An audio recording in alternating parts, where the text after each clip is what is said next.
In this video, let's learn how to software update on this Samsung Galaxy A06 mobile.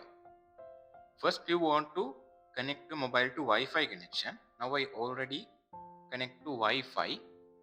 After, you can check software update available or not. Go to mobile settings. Scroll down this page and click on the software update option.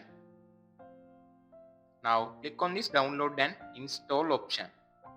Now this mobile has a new software update. You can see the details in here.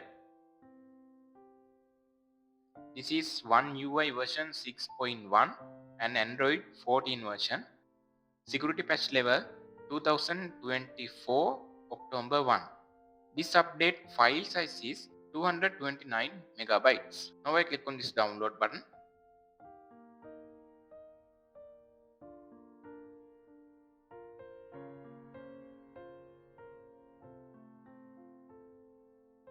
The update is now downloading.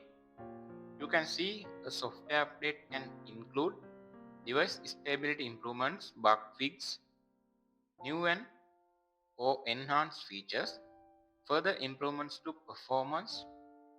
To get best performance on your device, please keep your device up to date and regularly check software updates. In this method, you can check your mobile software updates. After, you can update them like this. Now let's see after the downloading how to install this software update.